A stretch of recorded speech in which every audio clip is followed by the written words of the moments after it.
El drama. Predomina la función apelativa y expresiva.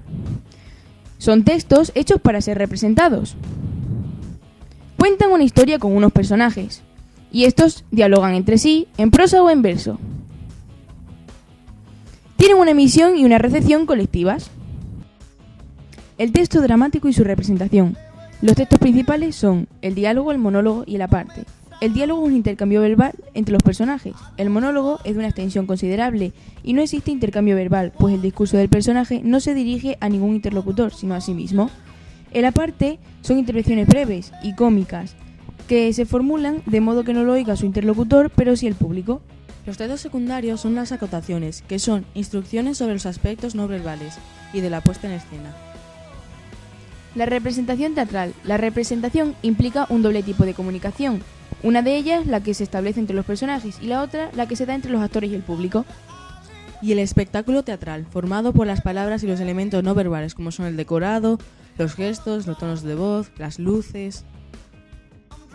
Nuestro ejemplo es Eloís está debajo de un almendro, en el cual narra una historia, y a continuación presentaremos el análisis de esta.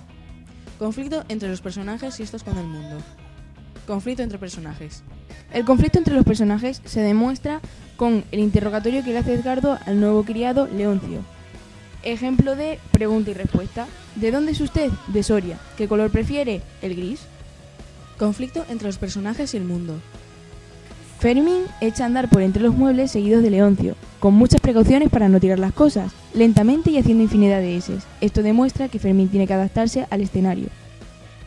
En toda historia hay unos personajes que se dividen entre protagonistas y secundarios.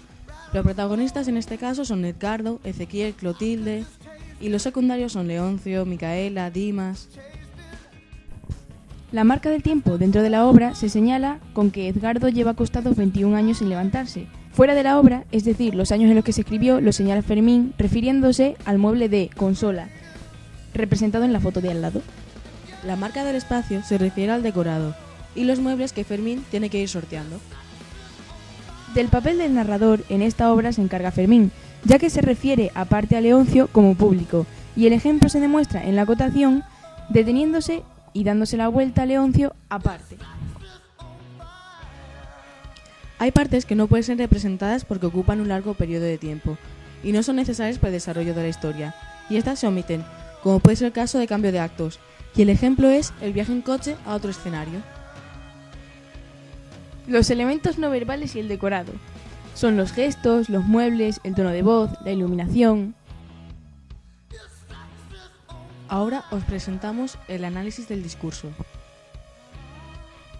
Tipos de discurso. Referencial. Edgardo lleva 21 años acostado en su cama, lo que indica al espectador los hechos transcurridos hasta la actual escena. Descriptivo. Andar entre los muebles haciendo eses, lo cual describe el escenario. Poético. Representa la función poética del lenguaje, metáforas, metonimia. Valorativo. Fermín se refiere a Leoncio como alguien que tiene cara de tonto. Se refiere al uso de adjetivos valorativos entre los personajes. Universal. Pensamientos reflexivos y filosóficos. Indirecto. A veces, un personaje refiere las palabras dichas por otro. Subgéneros mayores. Se caracterizan por la mayor duración de representación y por su autonomía. Se clasifican en drama. Presenta un conflicto, pero no tan exagerado como la tragedia.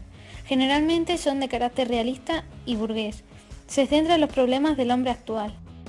Comedia. Enfoca la historia desde un punto de vista cómico, en el que las imperfecciones humanas se ven muy naturales. Sus personajes son seres iguales o peores que los reales. Tragicomedia. Mezcla de elementos de la tragedia y de la comedia. Sus personajes son nobles y del pueblo llano, y su final no es trágico, su estilo es variado. Tragedia. Se representa un conflicto trágico que está ligado a valores éticos o religiosos. El héroe debe luchar contra un destino adverso. Sus componentes son la ibris, temeridad o arrogancia del héroe que, ignorando las advertencias, se enfrenta a su destino. O sufrimiento del héroe que el actor transmite al público. La catarsis o purgación de las pasiones por el terror y la piedad del héroe, quien lo transfiere al público. Auto sacramental. Pieza corta relacionada con la Eucaristía, ligado a fiestas litúrgicas. Desarrolla pasajes bíblicos y vidas de santos. Subgéneros menores han tenido un desarrollo desigual en la historia del teatro. Entremés. Obra breve, en general humorística, con personajes populares. Se representaba al comienzo o en la mitad de una obra larga cuyo argumento no siempre estaba ligado con ella. Farsa. Pieza cómica breve que se desarrollaba al margen de las fiestas y de lo religioso. Sainete. A partir del siglo XVIII se denomina así el entremés.